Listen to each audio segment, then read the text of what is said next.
Okay, just checking the audio is coming through. I'm going to pass straight over to Ed for tonight. Okay.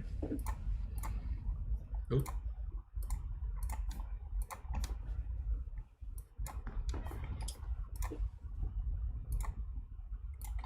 Yeah. Okay, hi there. A very warm welcome to this discussion event, Why Biennials? My name is Ed Kirchmer. I am Associate Professor of Art History at the University of East Anglia. I was very pleased to be invited to introduce and chair tonight's event. What follows will be the first public outing of a working group of artists, curators, gallerists, community activists, and arts educators who have been meeting for some months to discuss a very exciting new prospect. That is the establishment of a new biennial of contemporary art for Norfolk. Before they offer their ideas, though, I'd like to say a few words about the origins of the group and about the format of this evening's discussion. So the idea began in an open space meeting of the Norfolk Arts Forum in November 2019. It might be worth just saying a couple of words about the Norfolk Arts Forum, which is a forum that strives to raise the profile of arts and culture across the county and to act as a forum for arts practitioners, arts organisations and groups, including local government, regional and national bodies.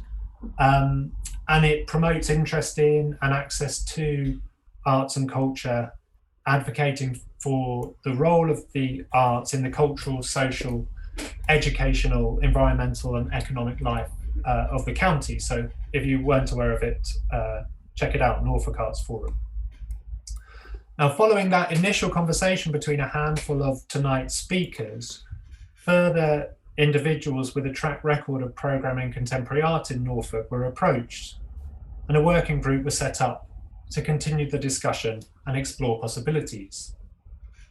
The group has met online, I think 3 times over the last 18 months or so, and now the Norfolk and Norwich Festival has kindly offered them a platform to begin to make these conversations public. And I know that they're very determined to increase the scope and the depth of that engagement with the interested public. So you're about to hear from each member of this group of artists and arts professionals who've come together to develop ideas for a Norfolk-wide collaborative contemporary arts programme. Now, those who already know members of the group will be excited, I think, to recognise such a wealth of expertise and experience relating to artist-led spaces, environmental activism, art festivals, art education, and community engagement. The group has been researching models of politically engaged contemporary art programmes, and I'm sure, like me, you're eager to hear more. A few words first, though, about this evening's event. This public seminar is designed to help us reflect collectively on the potential of a contemporary art programme across Norfolk. It's an opportunity to broaden the thinking of the group in dialogue with a wider interested audience.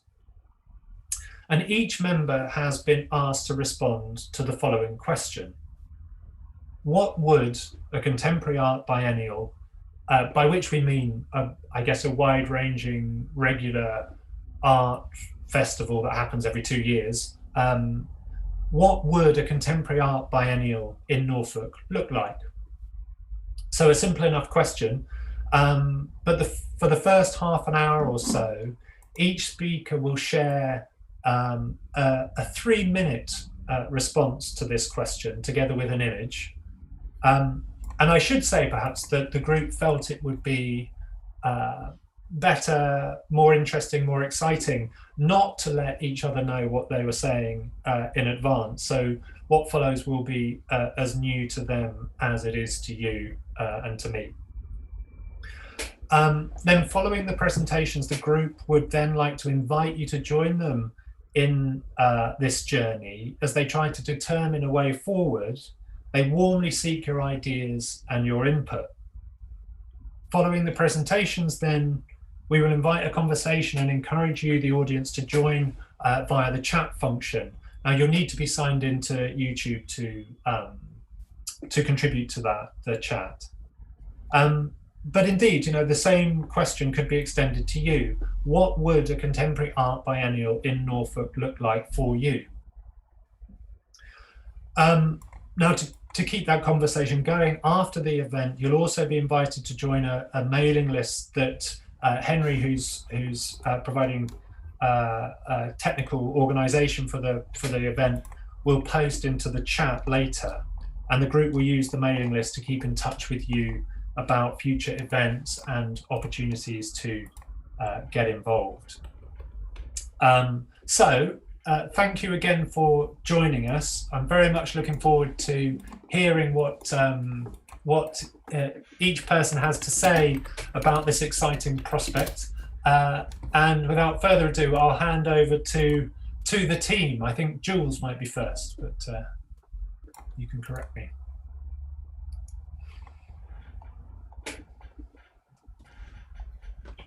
Hello there, my name in fact is Jonathan. I'm a writer and curator of contemporary art based in Norwich. The view on the screen, which you should be able to see, is a view that may be familiar to some of you. It shows the artist Rory Macbeth's work, No Place Spiral. This picture was taken last week on Riverside Walk. I know one of our listeners is currently on Riverside Walk, but Riverside Walk at this particular spot is currently only accessible from Coslaney Street, while property developers block the Duke Street entrance. And it's somehow as if Norwich is ashamed of its river.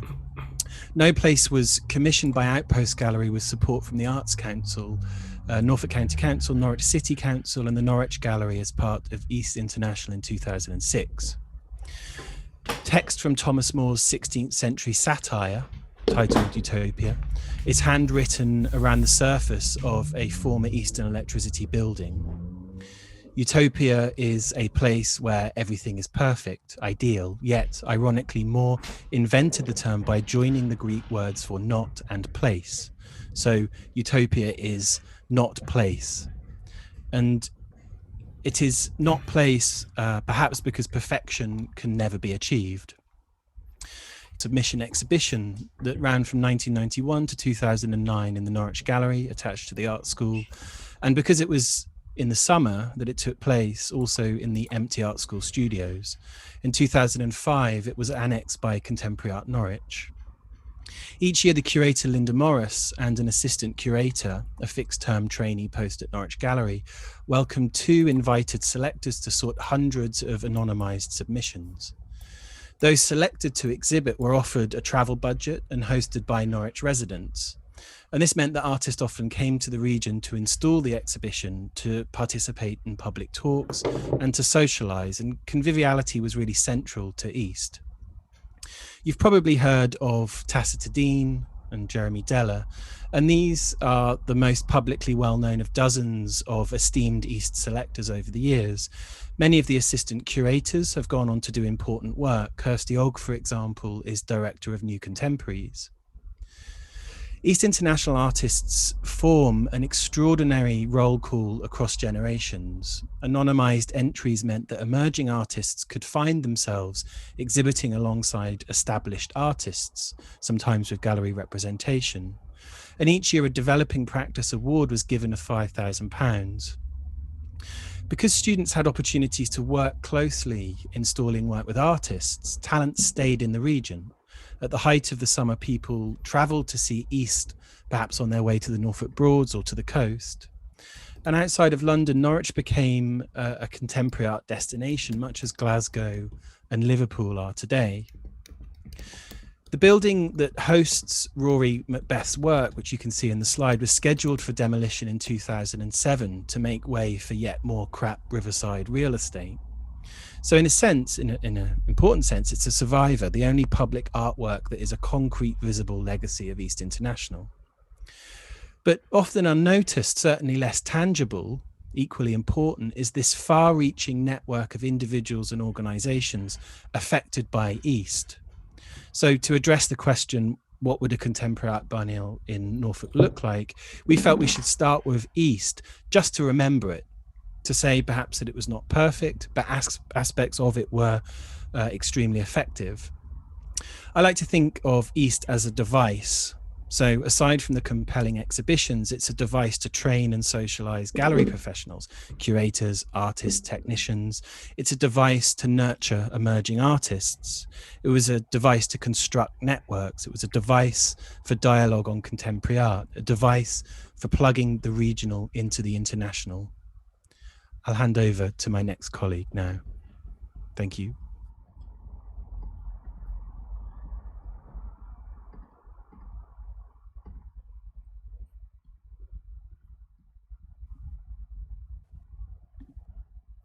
Hello, my name's Nell. I work in gallery education. In 1968, a year of revolution, the Danish artist Palle Nielsen turned the Moderna Museet in Stockholm into a children's playground for 3 weeks. Children were invited to come to the museum and play. There were no rules. He called the project The Model. This is what the press release said, quote, "The idea is to create a framework for children's own creative play. Children of all ages will work on developing this framework. Indoors and outdoors, in all kinds of play, they should have the right to communicate their capacity for self-expression. Their play is the exhibition. The exhibition is the work of children," end quote.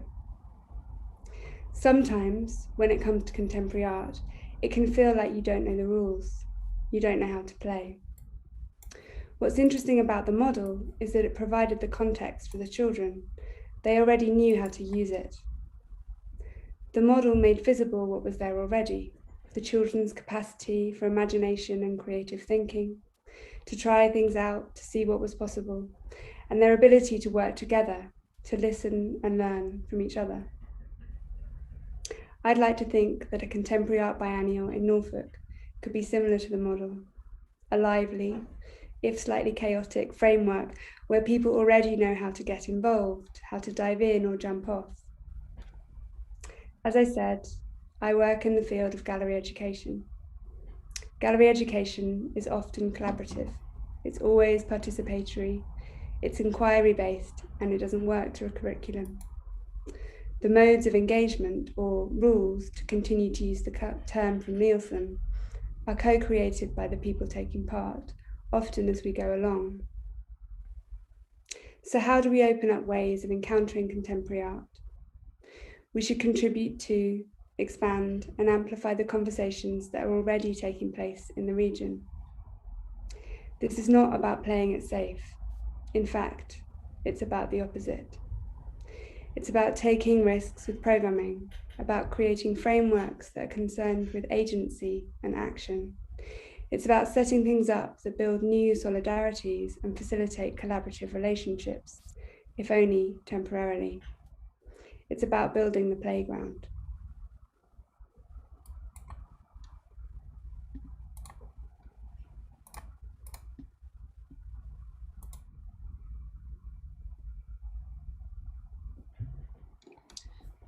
Thanks, Nell. Hi, I'm Simon. My studio's in North Norfolk, the seascape of which has long formed one of the main subjects of my work. Like many artists, I work in isolation, but this is an isolation deepened by the contemporary art infrastructure of East Anglia. My contact with other artists working here is arbitrary. We hear about each other through indistinct drummings and come across each other warily, not quite believing that there's another priest practicing here. Almost all contact with galleries and viewers, collectors and critics is done by wading out of Norfolk to find a credible location for that communing. I also spend a lot of time travelling in support of my partner, a writer. She's invited to literary events and festivals both here and abroad, and it's clear that the writing world is well structured in attempting to draw together writers in debate and discussion, and to commune with their audience in a variety of well-formulated, if somewhat over-rigid ways. Of course, that literary infrastructure, based around the historic draw of creative writing at UEA, is present in East Anglia. This identifying legacy gives both depth and trust to encourage writers, both local and international, to engage with the various programmes and to talk and educate the local audience. Other than East, as JP outlined recently, and the Norwich School in history, there's little inheritance for us to work with in creating a similar depth and trust, both in creating a meeting place for contemporary art and artists, and drawing in and educating our local audience. The contemporary arts galleries that are here are small shrines, but widely dispersed. We need an event or space that creates a drama, a spectacle. It needs ambition, attention, and of course money. Without heritage, we need to lean on the shoulders of the outside to lend credibility to our event here. Interestingly, many other international art events are in fact only representation of artists based in LA, London, New York, Paris, Berlin, so on. Our deep history in Norfolk is one of outsideness. Our show should combine the best of practice here with underrepresented but excellent work of artists from other places east of here. That brings glamour and intrigue and newness and creates the publicity to draw a richer, intrigued audience to our door. Thank you.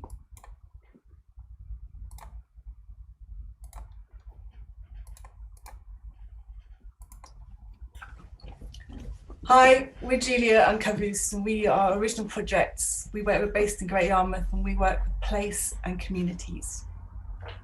What would a contemporary art biennial in Norfolk look like? In order to ensure a radical and distributed agenda from the outset, an art biennial in Norfolk should exploit the function and facility of an artist-led approach. By promoting and facilitating artist methodologies and ways of working, putting them front and centre, it is possible to achieve best quality experiences and outcomes. Not reductive, evidence-based, measurable and quantifiable outcomes, but those that are emergent, non-expendable and generative to successful and sustainable development. Those that elevate the importance of ideas, discourse, relationships, engagement, learning, production, and their legacy. Embracing radical and risk-taking approaches like this is innately resourceful and evolutionary, a process that in itself can disrupt a top-heavy infrastructure throughout the biennial cycle and in service to the general cultural life of the place, and prove it's possible to be professional, but not establishment, networked, sensitive, and independently spirited. As such, our approach advocates a commitment to the following values. Pro-collaboration, bridging resources, space, skills, ideas and stuff to increase local capacity and create stronger, better, connected and more resilient community and sector. That is always against competition. Hospitable, welcoming and generous towards artists, local people, participants, partners and visitors to Norfolk, encouraging a culture of sharing. Equitable, proactively non-hierarchical, inclusive and anti-discrimination. To this end, the approach should make no patronising and undermining assumptions on people's backgrounds and tolerance to be challenged by complexity and newness. Sustainist, sharing, rooted, local, connected, efficient and proportional, operating at an appropriate capacity and pace that allows time and space to respond to individual and societal development whilst prioritising health and well-being of people and place. Resourceful, Environmentally cognizant, pursuing activities with minimum impact for maximum gain. Long-termist, making curatorial and engagement decisions that support long-term priorities and builds long-term productive relationships. Confident, belief in the people of Norfolk and the potential of artist-led programming to address contemporary issues and facilitate positive change. Forceful, ambition to disrupt institutional control in the process, and awareness that this may require persistence and the fostering of allegiant relationships. Agile, ready to react quickly to opportunities arising from the process for the place and the community. Underpinned by the framework of values just described, we would hope that these methodologies would naturally follow. Celebratory, recognising the unique spirit for Norfolk through its culture, heritage, industries, identity and sense of community. Exploratory, non-prescriptive, exploring the uniqueness of Norfolk and experimenting and taking risks with different approaches, practices, methods and models. Productive, inclusive of physical stuff, new skills and experiences, or creating legacy for opportunities to follow.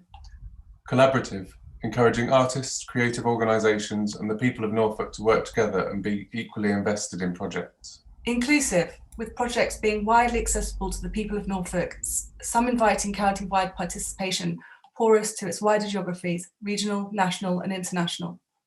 Intersectoral, bravely identifying partnerships with specialists beyond the arts to enhance the breadth of expertise in audiences. Independent, projects and approaches not subject to control by anyone who is not participating or contributing. Visible, enabling audiences to engage, partnerships to develop, and the profile of Norfolk and its community-led cultural development to be raised locally and globally. So a question to the audience is, how do we embed artist-led?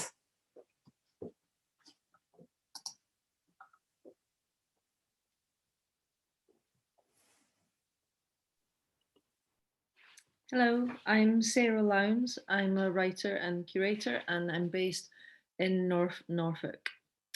So my talk is called The Market, Not the Shop. And I want to talk about a few different ideas linked to that idea: trust, seasonality and idiosyncrasy. So at this time of year in East Anglia, it's the season of strawberries and asparagus being sold in lay-bys. The image I've chosen is of my favourite local strawberry stall, which is located near Beccles in Suffolk, which conjures several ideas relevant to what a biennial here could be. The central idea I'm putting forward is that many creative practices in East Anglia descend from traditions associated from the fair and the market rather than the shop. In the self-reliant localised economies of the small towns and villages across East Anglia, people grow their own food and flowers, chop their own firewood and make their own entertainments, like amateur dramatics, pop-up cinemas, mazes, folk art museums, music festivals, craft circles, cricket and football matches, clay pigeon shoots, tug-of-wars and village fetes. Such activities are open access and rooted in amateurism, meaning done for love. Before settling on the image of the strawberry stall, I considered choosing an image of an honesty box, which are everywhere in small East Anglian towns and villages, where you can leave a few pence in exchange for eggs, honey, kindling, vegetables, or flowers. But I chose the strawberry stall instead, because although the honesty box implies an underlying social contract, perhaps more significant are the region's actual markets, car boot and yard sales, where social exchange occurs, where there is bartering and bargaining and something extra more often than not thrown in for free. Sometimes that something extra is a joke or a smile, a recognition. I started by mentioning seasonality in summer fare like strawberries and asparagus. Perhaps the summer means so much here because the winter in the country is so intense as the mud and the darkness and the shortness of the days press in. Out here, you feel the weather more, which brings me to my last point. I've recently curated the opening exhibition for the Year Gallery, which will open in Great Yarmouth on the 29th of May. The exhibition features 22 artists from across East Anglia, makers of paintings, sculptures, ceramics and textiles. The commonality between the artists, if there could be said to be one, is their own uniqueness. I called the exhibition Weathering to reflect both the influence of the surrounding landscape, but also to gesture towards the resilience required to base yourself somewhere far from the bright lights of a major art centre. Yet the relative isolation of East Anglia brings an advantage, which is that the anxiety of influence palpable in particular city art scenes seems almost absent here. Artists based here, perhaps to some extent, are freed from art world pressures and seem to plough their own furrows. A successful art biennial in East Anglia would harness the distinctive trust, seasonality and idiosyncrasy of the region to put on a programme that was done different to all others.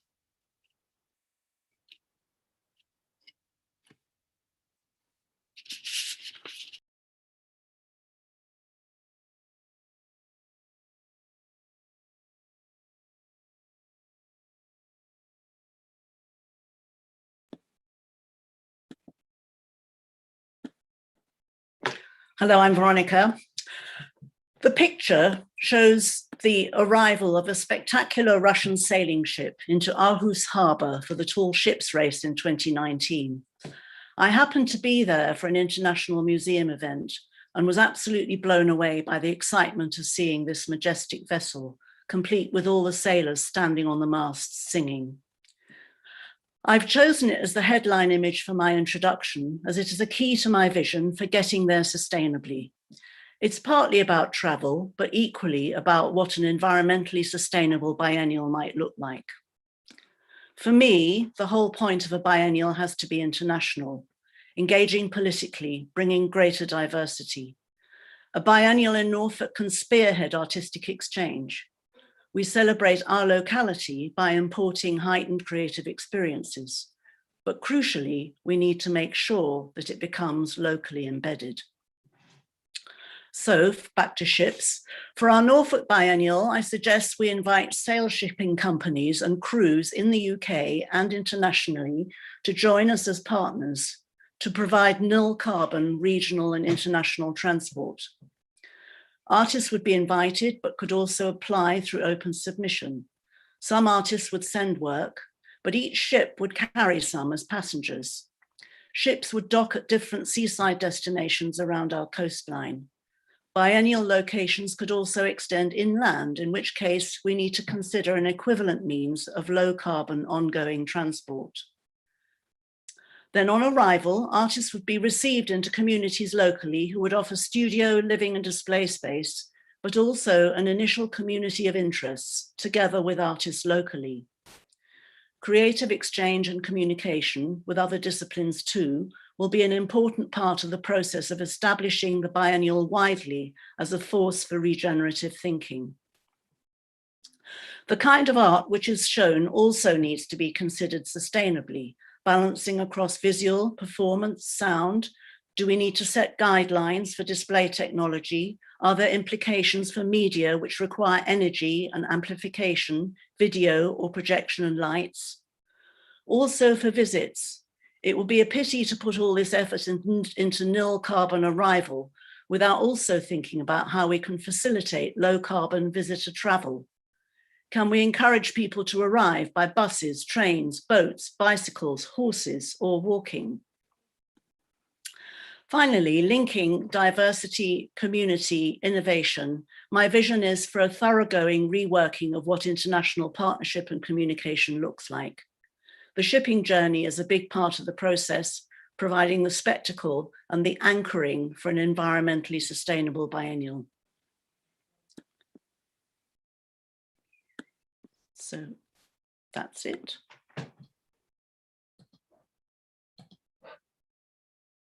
Thank you, Veronica. Evening, everyone. My name's Rosie, and I'm a curator based in Norwich. My image is a map dating from the early 19th century, which shows the county of Norfolk divided into hundreds, an administrative judicial system introduced in the 10th century, lasting until the 1970s. What would a contemporary art biennial look like in Norfolk? Terry Smith, in 4 Fundamentals, Many Variations, describes its continuing evolution, with its 4 fundamentals being, in summary, that it's an exhibitionary event, that it typically occurs every 2 years, that it's at once local, regional, and international, and that it's distributed. It has a shifting spatial character. And for me, this last point is perhaps the most intriguing in the context of Norfolk. When I think of how it might work in Norfolk, I think about these economies of scale and temporality, particularly in relation to the geographical, social, and economic makeup of this largely rural county. Norfolk has been shaped and continues to be so by its own shifting internal structures, themselves often in response to national and international concerns. By addressing these shifting scales in both its conception and delivery, the biennial can pay attention to these complex localities whilst maintaining its international outlook. And so for me, a biennial in Norfolk could work across 2 geographical locations or areas in any one edition. The first perhaps in Norwich as its constant, and the second a town, village, space or location within the county, which changes each time. But while energy might be condensed over this short time frame during the event itself, I imagine a biennial in Norfolk to pay equal attention to the periods of time, people and places in between. Inviting artists from both within and outside the county, the region and the UK to work within our communities through extended periods of research, residencies and exchange, for example, could establish programmes that prioritise opportunity for coming together, for listening and sharing and ensuring that dialogue is collectively generated and sustained within the county as much as it is beyond. This is where our existing infrastructure in Norfolk could play a key role in hosting, facilitating and supporting activity. In other words, a contemporary art biennial in Norfolk would work with, alongside and contribute to what we already have in place. There's a perception that Norfolk sometimes suffers from a lack of infrastructure, but perhaps this depends on what you're looking for and what you want to achieve. In the introduction to the volume The Rural, the collective My Village asked what a rural documenter would look like. Could a contemporary art biennial in Norfolk be part of the answer? Henry.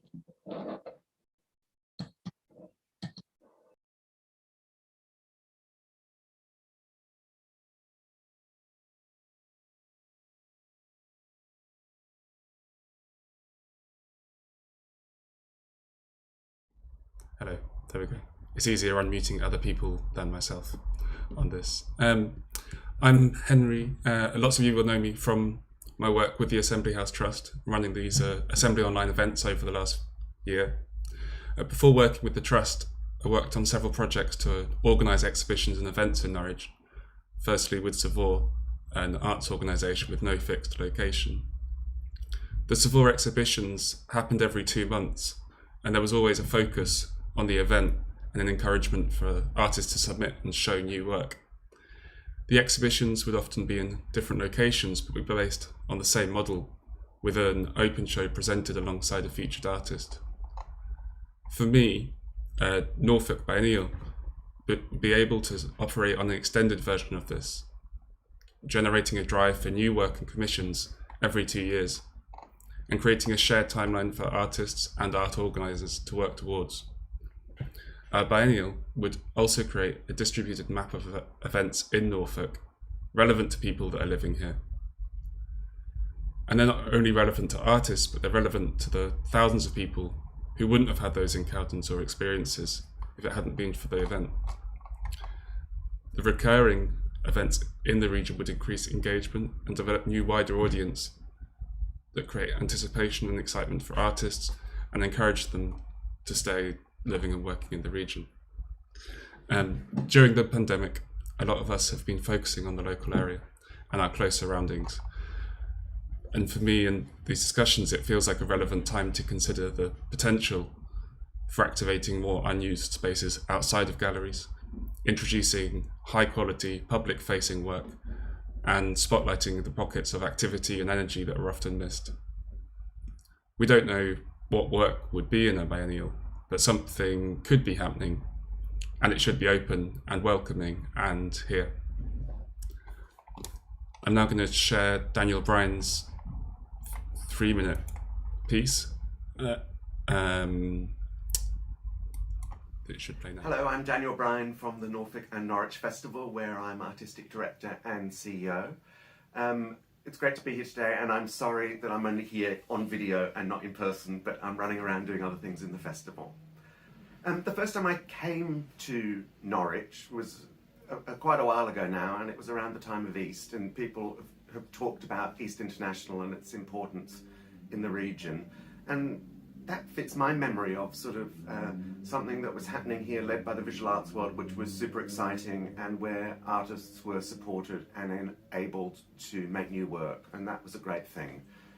And I think for me, coming back to the region, I've been here for 3 years now, I'm a bit aware that that strong visual arts independent voice is something that really could be strengthened in the region. So this discussion about what a major visual arts event might be seems really timely, because I think there's a voice that needs to be heard and can be heard.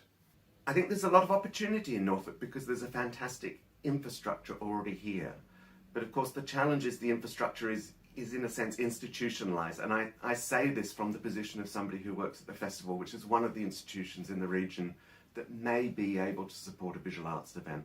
But of course, there's also the Sainsbury Centre, the museum service, and the universities, newer in particular, would be able to provide support if they find the right way to do it to support the independent voice. And I think that's the challenge. But from the festival's point of view, that's something that we've been trying to nurture over the last few years, which is to say that we aren't the only voice and that we offer a space for other voices. And actually, I think there's a way that we could support a major visual arts event without being the author of it. So it's about supporting the voice of it. I think one of the challenges is making the event sustainable. I think we can all agree that an event would be fantastic, but how do we get beyond the fact that we do it once with a big fundraising push? How do we keep it going? How do we develop the story over many years? So for me, there is a structural question about sustainability.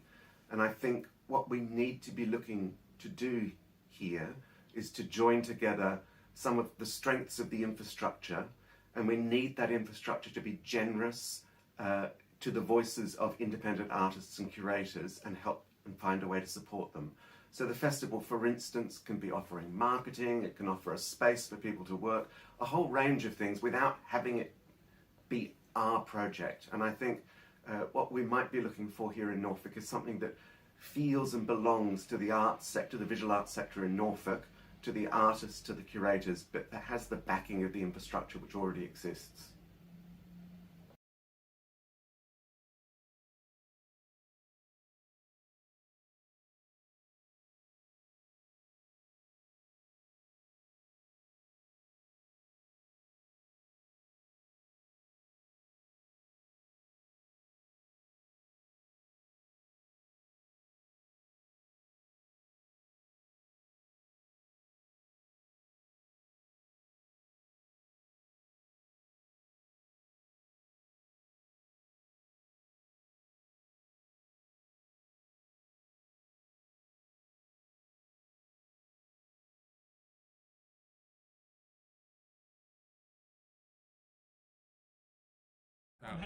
Now, yeah.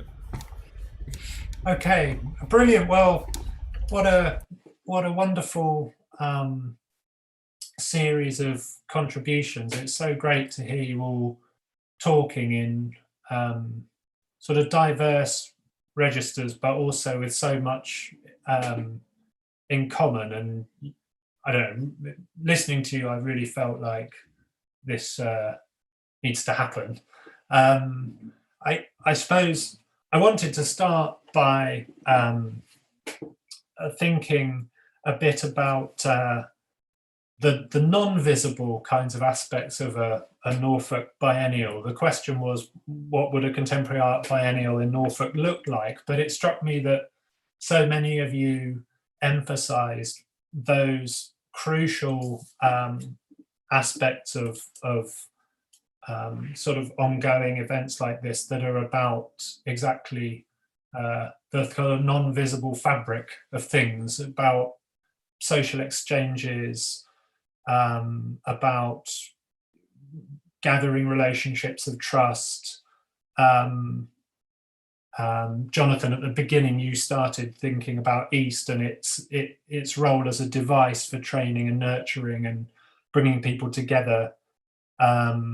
Julian Kaavous, you talked about a very inspiring list of sort of qualities and principles, I guess.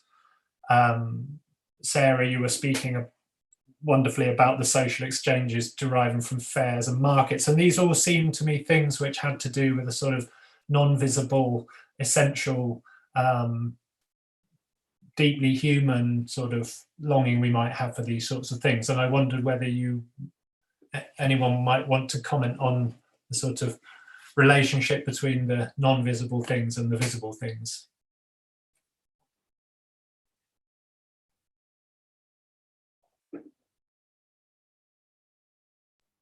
Well, my name was mentioned, so I could start. Yes, thanks, Ed. That's a really lovely observation and great question.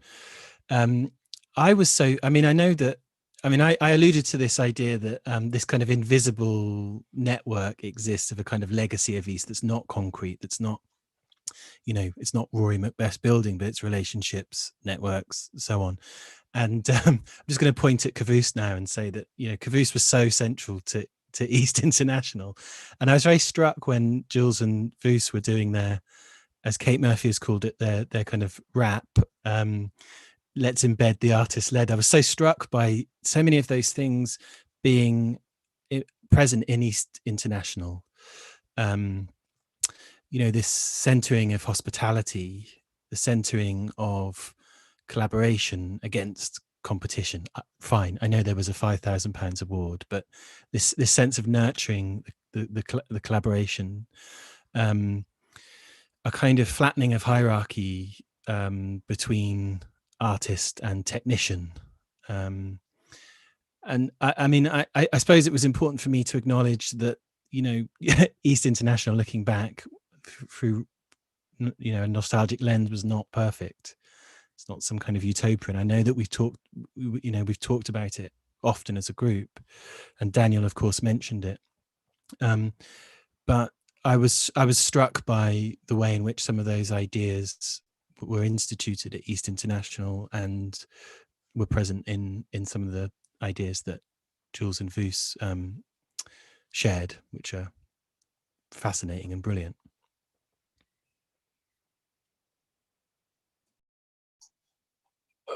We should probably respond to that. And thanks for your provocation, Ed. I think the visible and the invisible is a really interesting thing to think about.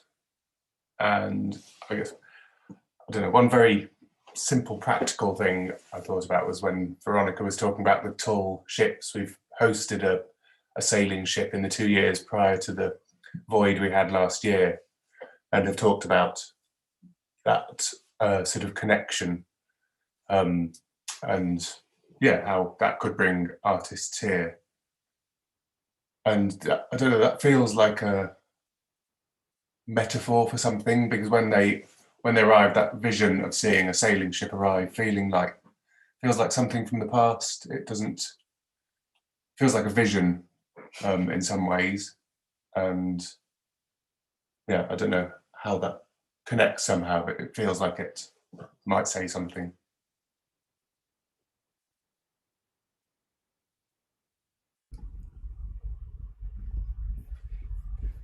Thanks very much. Does anybody else want to come in on in that respect, or there's other things that struck me, so I can carry on.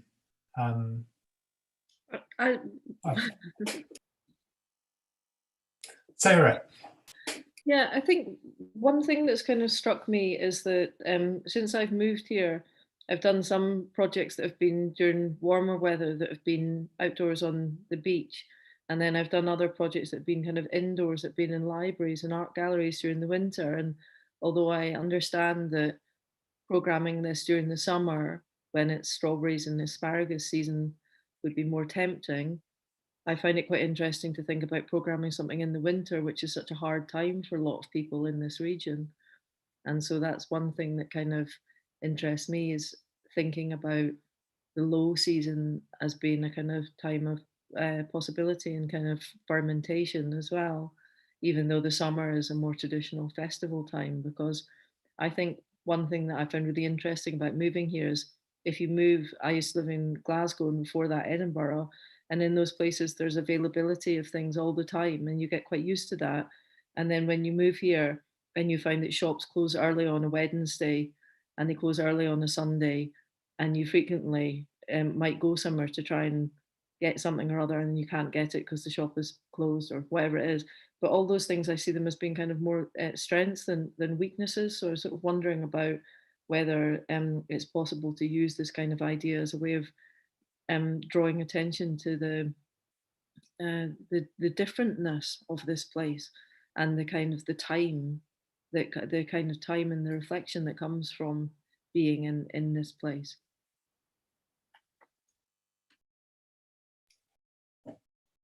That was one thing that I thought was very sort of beautifully elaborated by several of you, the sense that you wanted very much not to impose some kind of new plan on the region, but you all spoke really about the importance of a kind of emergent idea. That now you emphasize this, I think that you were interested in trying to cultivate the resources that were already here, and it went across a number of presentations.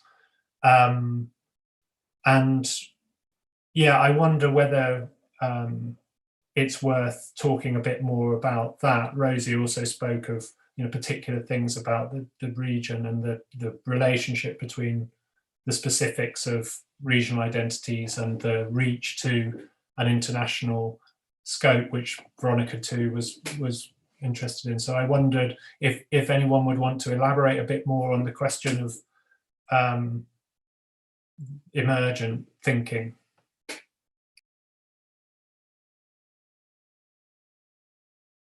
Veronica. Yeah, I wanted to just say that in general, what emerged strongly was the idea that there's a very strong community existing here, and that needs to be nurtured as part of the whole process. I certainly feel that very strongly, whatever I talked about in terms of bringing in ships and so forth. It's about bringing a spectacle to bear on what we already have. And I think that strength of the artistic community, the fact that East Anglia always has had a very strong artistic community, has to be a very strong grounding for what we're doing. And in the saying that, I've forgotten what your question was, Ed. Well, it was probably less a question than an invitation just to talk about the kinds of things you've described of responding to communities and resources that are sort of here already but might need dramatization in a certain way.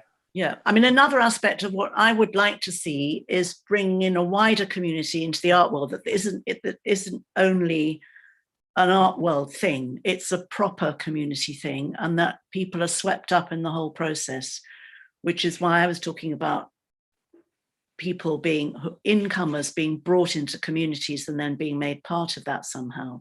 And that can happen over a longer time scale.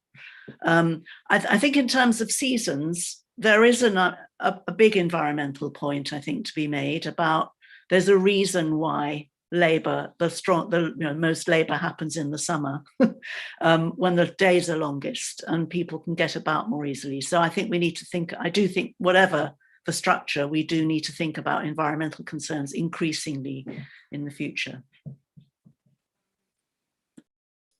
Now, one of the things I've been thinking about, just to build on Veronica's point, is the way in which often public engagement kind of wraps around an exhibition or some sort of visual spectacle. And I'd be interested in a model that might flip that.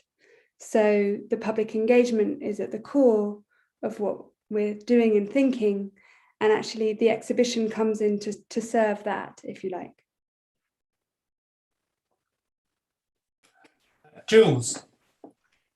I think I'm quite, so it was in Cora's sort of reference to that, following on from that, I'm quite interested in not trying to contrive something out of nowhere.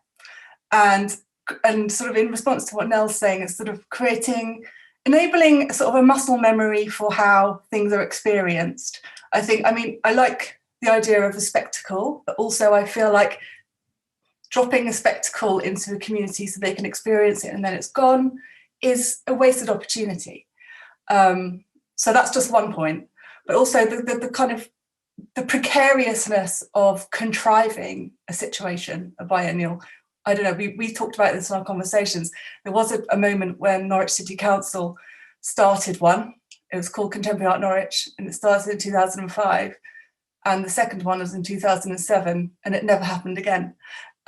So it was an umbrella marketing campaign. It didn't really it wasn't emergent. It didn't evolve from a sort of gestation period or that ferment. It was very much about bringing people to the city and seeing it as an economic driver, and actually as a sort of utilising funds that were available publicly from government following the us not winning the European Capital of Culture bid for 2008. So it's kind of interesting. I'm just thinking, like, we've come such a long way since then as the community ourselves. We're all sort of, a number of us have experienced that and sort of at the time probably thought this isn't right. But I think that we've, as artists led and having kind of come up through into the kind of community and the infrastructure that we work within, I've learned quite a lot in that time. And I think that certainly when we work in Great Yarmouth and thinking about place and the community is something we work with. It's not like working with, we are of it. This is our life. It sort of poses so many more questions around what the purpose of what we're doing is, and always questioning that. So it's not being done, we're not doing something to a place, we're doing it with, but we are of it too. So I think that's quite important. Sorry, rambling. No, it wasn't rambling. I thought it spoke to something that Simon also brought up about a depth of trust, or trying to cultivate a depth of trust between people that take this kind of project on as a sort of, well, a genuine project, you know, a genuine concern, and with a sort of existential weight behind it somehow. And I wondered, Simon, if you might speak a bit. You talked about the sort of the leveling quality, or this is how I interpret it, the leveling quality of some more dominant models of biennales, you know, that have artists from New York and Los Angeles and London and things. But you were talking instead of in terms of trying to cultivate sort of genuinely trusting kinds of relationships, which are quite precariously flourish in this world, don't they? And I wondered if I could draw you out on that at all. I think you're muted, Simon. One of the things that's important in this dialogue is we mustn't forget some of the time how far away a large part of our community is from contemporary art. And so by bringing in a circus, there's a danger that we take it even further away. Whereas if we can bring in connections across communities internationally that are not as exotic as LA, say, or New York, that feel some kind of geographic connection to this place of our East. I felt that there's something around trying to draw out a larger swathe of our community who would perhaps instinctively say contemporary art has nothing to do with me, and to find different ways of attracting that influence. And Veronica's idea of tall ships arriving in the traditional ports around this county is a phenomenal idea, I think, in allowing an event that includes contemporary art to speak to a historical past of Norfolk's strength as a place of shipping and connection out to Iceland and France, Holland, and other places, in a different way than necessarily relying solely on contemporary art as that thing. So, but by bringing in a different structure, it would allow a broader discussion with a perhaps instinctively unresponsive local audience. I wonder, Veronica, if you'd have anything to sort of add on that, because you've obviously got very extensive experience of bringing art to a public that may not spontaneously have a lot to do with it. But I wondered if you wanted to talk to that aspect. Well, because I run a gallery that's dedicated to the environment. So there's always the environment it's absolutely on a par. And brought out very much by the art I show, but the conversations around it, which immediately involve people in talking about their lives in much bigger ways. Not necessarily bigger, but different ways. And I think, yeah, I mean, what struck me about the ships, not necessarily tall ships, but there are lots of small companies actually dotted around now doing low carbon or nil carbon transport. There's one based in Wells next to the sea that brings beer into King's Lynn. And I think so that whole other communities that could be involved in bringing art, you know, and finding innovative ways to do that, and then getting deeper involvement, you know, from a wider range of people. So I think, yeah, I think it's really important that art needs to be part of life, and especially a life which is more on the edge, more under threat, where we're thinking more about how nature is part of us. Involving nature in bringing art to us as well, I think might be a key for people to also to think about how travel works and how relationships work and how trade has always worked and how ideas spread between people.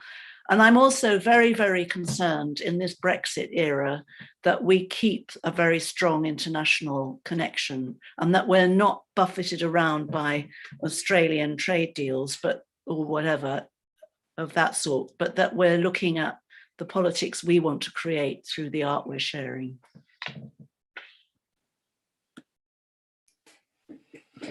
Thanks, Veronica. It may be slightly against the spirit of things, but I wonder whether it's worth asking you all that in listening to each other talking and not having known, I mean, of course, you know each other pretty well, some of you very well, and you've had some discussions already as a group about what you might be thinking. But in listening to each other talking, were there points of sort of difference of emphasis, shall we say, or whether what kinds of things do you think you might need to resolve as a working group to bring this about? I don't know, Henry, I don't know if you have any thoughts on that. I'm conscious I've not brought you in explicitly. So I'm just making it so people can hear me. I don't have any thoughts on what we need to do to work better together. Sorry. I didn't know if it was at this point or others that I should introduce some of the things that people are saying in the chat. If that's good to say as we go along, rather than just at the end, just so that they're not lost to go back to. I didn't want to interrupt the flow of it, but I thought it would be good to just say a couple. Great, yeah. Honor Ash was saying that I'd be interested to think on the considerations that need to be made around doing something ambitious and beautiful to ensure it doesn't become economically inaccessible. Thinking specifically how large art events have a tendency to create a scarcity of accommodation and attract those who wish to capitalise and extract value from it, e.g. Edinburgh Festival. Joe Dunlop said, I would like to see a really strong legacy of ongoing community projects and involvement, and I think this would be a great way to keep the spirit and structure alive in interim periods. And Image Magic saying, loving Sarah's comments about the pace, life beyond the metropolis, Wednesday half-day closing, the different durations that weather imposes being more pertinent at, as it were, boundaries. And also Joe loving the idea of flipping the exhibition outreach model. I just thought those were good to say as we go along. I don't know if anyone wants to respond to those comments. Sarah. Yeah, I just wanted to say it was I've worked with Nell quite a lot. We've never discussed that Pally Nielsen piece, but actually it's interesting because of this project that I created called Dialogue of Hands. It was for Glasgow International in 2012, and it was kind of partly inspired by that project and also by like Helia Ortithia and Lydia Clark's models for sort of democratic play. And that's one thing that I think is really interesting about this model of the art festival or the biennial or whatever you want to call it, is it can create this kind of space of play and kind of possibility, which is quite exciting. And I think the thing I was driving at with using the strawberry stall is I feel like Norfolk already sets up a lot of opportunities like that, the other kind of example that I considered using was the Pumpkin House at Little Snoring, which some of you may know of, which is just this amazing house made out of wooden shells covered in all different sizes of pumpkins. And you can drive up there in October and you pay a couple of pounds and pick your pumpkin, and they give half the money to charity. But it's just, when we're talking about dramatization and spectacularization, Pumpkin House is pretty good, and we already have that here. The strawberry stall never fails to amaze me either. So I just sort of feel like there could be possibilities here for, we already have that capacity for being creative, ingenious, idiosyncratic, fostering dialogue and exchange between people. And I think in a way it's a thing that people are quite at home with. I don't think it is like alien to most people. I just think if we call it art, people become nervous.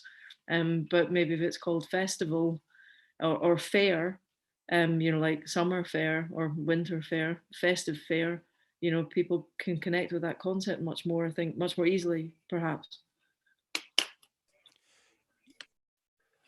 Kaavous. Yeah, that chimes with a thought I had that maybe there already is a biennial of contemporary activity in Norfolk, but yeah, it just hasn't been highlighted as such. Things like the East Coast truckers coming to, well, driving through the town, blaring their horns, and all the activity that goes on. Maybe it just, when I was listening to everybody talking, it felt like we're all doing things, and there are things going on which are pretty extraordinary in this region. Maybe they just need to be brought together in some way. And what were the thoughts on, I thought Rosie's idea was striking, of a sort of structure whereby Norwich has a kind of central place as the city of the county, but then each year there's always a relationship with another place that perhaps could incorporate some of these existing fairs and events and other creative institutions, we might say. I don't know if, Rosie, you wanted to say a bit more about your reasoning there, and maybe others could come in with comments. Thanks, Ed. Yeah, I mean, it's really interesting hearing people discuss it, but I suppose what I had in mind when I was thinking about that relationship between, a city which can support to a greater degree, events of large scale, arguably, but also kind of thinking about this relationship between the city and the county, and whether those alternative geographical locations could be explored as part of that ongoing process. So, that these links and these kind of journeys that we make between these places become, something that is the focus of exploration, that actually a site is identified through journeying to the site. So I suppose what I'm saying is that kind of period, if there is a period in between, whatever this thing is, that becomes that conversation almost. So it evolves, if you like. It's not something that you necessarily could identify from the outset, but becomes possible. That those relationships emerge.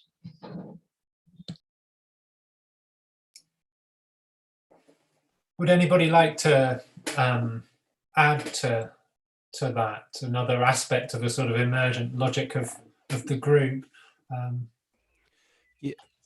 Jonathan. Well, I suppose I would like to respond to that and try and bring in some of the observations that Honor Ash has made, which are sort of pointedly addressing, I guess, questions of economics and scarcity of accommodation and extraction of value that sometimes happens around festivals and biennials. And the example that's given there is Edinburgh Festival. There's also this very important consideration of how something would remain economically accessible. And I mean, this is a big kind of set of questions. And I mean, I think I just assumed from the outset that this would not be something where people would have to pay.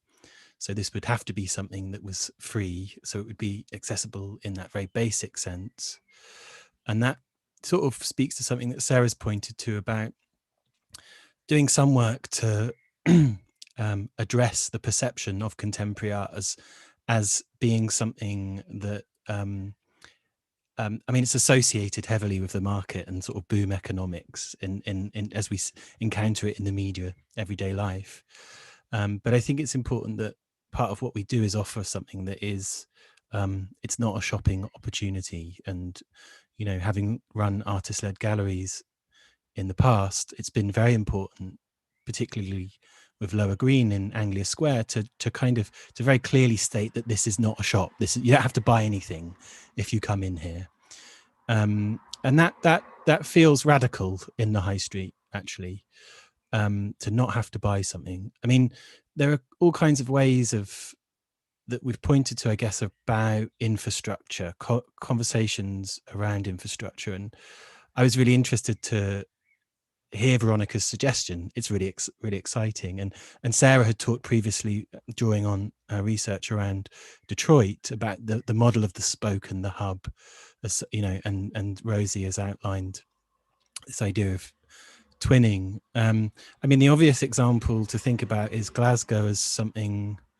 you know, that makes use of already existing venues, or Art Sheffield as something that makes use of already existing venues.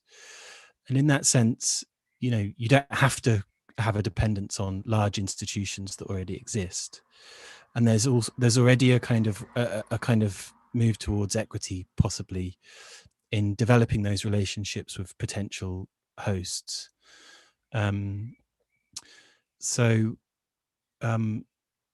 Yes, yeah, I hope that makes some sort of sense.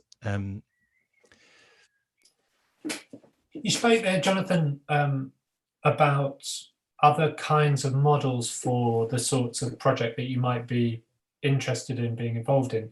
And you obviously started off with considering East International. I wonder what the group thinks about how far there are available sorts of models that could be generative for you to think about here, or how far you're needing to tailor something quite precisely to Norfolk and Norwich. Yeah. I mean, I guess like the flaw. I mean, the great thing, but also the flaw of East International is that it was dependent on the art school, so it was dependent on this big institution, and you know, Vuce and Jules have pointed to the need to maybe sidestep institutions, or to not be beholden to institutions in such a way. And I suppose one of the problems of that also is exemplified by what Jules and Vuce pointed to with Contemporary Art Norwich, where it lasted 2 editions and then collapsed. So, you know, that's also a question of sustainability.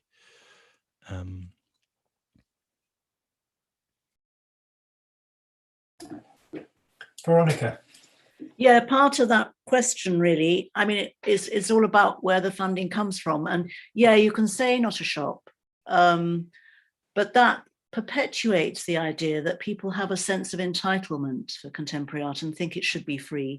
How do we create a society where artists can live and earn money? And you know, so I don't know, I'm not sure what I think about that, partly because I run a gallery as a shop, because I'm trying another method. I'm trying not to be dependent on public funding, which will dry up on you. And we've seen that a zillion times.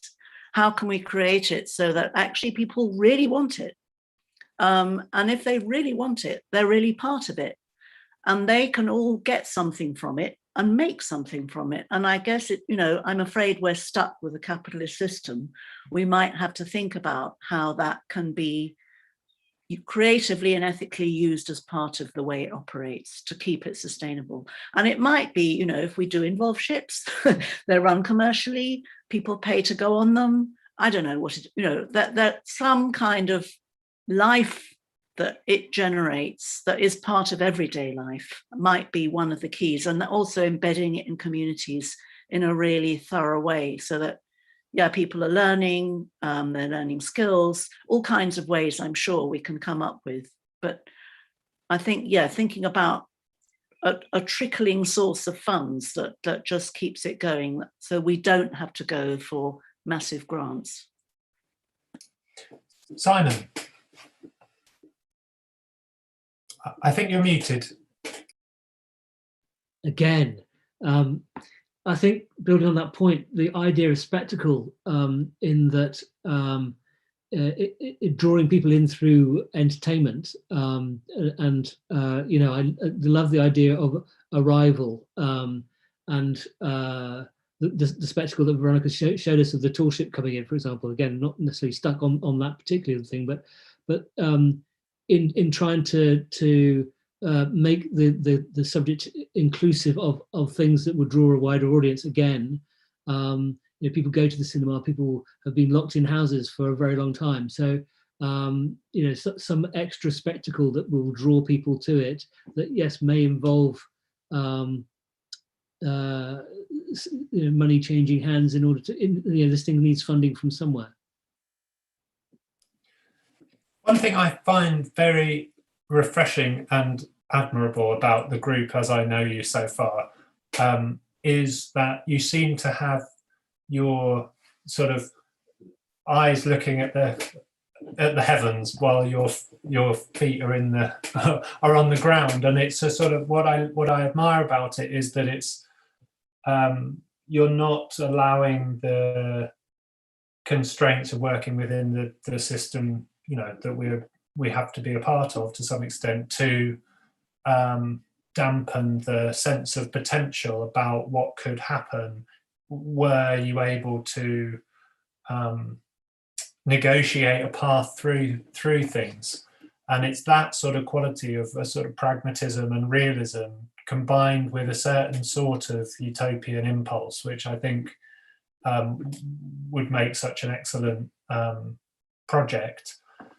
I wonder whether I could draw you out on sort of next steps, really. I realise that we don't have ages left tonight to talk about it, but I wonder whether a good place to sort of bring things to a close tonight will be to talk about what sort of next steps you would envisage in bringing this further to manifestation, I suppose. Kaavous.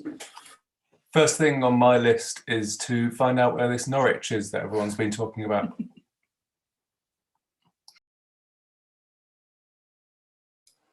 Plenty of folks here that could help. Jules. Hi. So I think something that we sort of touched on before, and this is something I'm quite interested in as a sort of mode of taking this forward, is to try and kind of establish some mechanism for open source collaboration on some of this and some of the fact finding that we might be able to do with our audience, and sort of broaden that out so that it's doesn't necessarily sit with us. And I don't know how that will look, but it's with the technology allows us to do that these days. So sort of behind the scenes, I'd be quite interested in seeing how we could make that happen, based on the invitation that we've set out, you know, quite straightforwardly this evening. And then sort of beginning to boil that down. I think it definitely starts with conversation. I mean, something's quite nice about East International, that it had some mechanisms to encourage that participation and involvement and drawing of attention and building that community around it through how it was selected and how it was manifested through, you know, putting on the exhibition. So that could be something that happens after that, like looking at what those kind of devices might be to encourage something around it. But I think that might be a starting point to think about how, not what. I'm not sure. I wonder on that, Henry, if would you like to say anything about the mailing list or anything like that, just to give people a sense of how they might be able to feed into a discussion? Are the details up there already? Yeah, I just posted them just before you called it. But yeah, the details are in the chat, and I posted them at the start for joining the mailing list. So if people do want to join there, then we can update them with any future developments and also discussions that might be happening. I would like to mention a comment from Liz Ballard, who's watching but isn't on the YouTube app, so couldn't leave a comment. She said that I like the idea of on long public engagement, maybe with artists in residence over a prolonged period of time, like a year, living, working, researching, collaborating with people and communities in Norfolk. And the Biennale could be a celebration of those collaborations. Like Jules said, we are of the place. Which I thought was good to mention as maybe a discussion on what a biennial might generate or what initiatives might come out of it. It's nice to think of too. Just a couple of things from the chat too. From hello from Kenamora Newland in Norwich. In Eastern European cultures, artists avoid some of the more consumer notions by setting up symposia, drawing artists from wider domestic and international fields. And Joe Dunlop saying, ask the community what they think it might be, but I don't know what that's a question. Maybe the Biennial. I think probably it would come over to those watching how genuine a sort of appeal to your ideas and your input the group's invitation is. It's a very sincere sort of appeal for your active engagement with the ideas. Should you have contributions to make, I think. So would you agree that the next stage, or at least one key next stage, is to develop that sense of involvement? Are there other things that you're thinking to do in the coming months?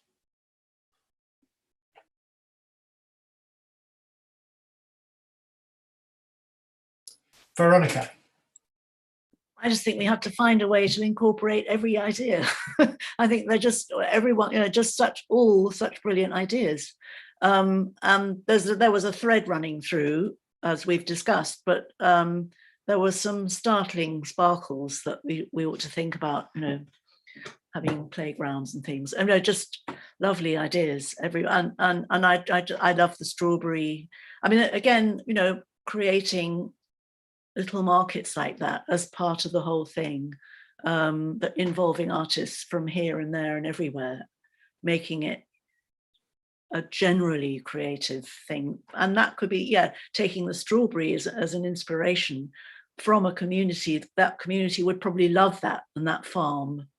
And that would be the way to draw in wider people. But I think, a plurality, I can't say it, of ideas would be a really good thing to carry on thinking about until we narrow it down, everything on the table. Sarah. Yeah, I mean, I grew up in Edinburgh, so I did Riley smile when Edinburgh Festival was raised, because there is an issue in Edinburgh that, I've even seen people wearing T-shirts saying, I live here, and things like this during Edinburgh Festival, because there is an extent to which sometimes people that live in the place don't get to participate in some elements. But then, having said that, a lot of the Edinburgh Festival is just about the atmosphere that's in the parks and the streets, and which is free to participate in which you can kind of soak up that kind of vibe. And I sort of think that having something like this in Norfolk, there could be, as Veronica's just said, a range of different approaches, things to spark interest, conversation, some things that are free, some things that are ticketed, and just, it's like a kind of, the festival kind of structure creates an opportunity for people to behave a bit differently. I think Bacton called it an authorised transgression, like in Cologne, where they have this festival where the women are in charge of the city for the weekend and they go around doing mischievous things. So I sort of think that you could have something along those lines, that it has points of focus, but all of that kind of sets in chain an atmosphere, an exciting atmosphere that maybe makes unexpected things happen.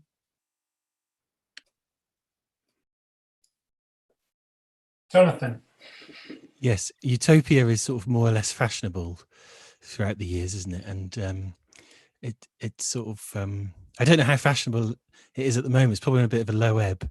But I was interested in just this idea of like pragmatism plugged into utopian thinking, and I do think it's very important that we're also in a position where we can institute political, ethical approaches that are fundamental to how we practice, like right at the outset.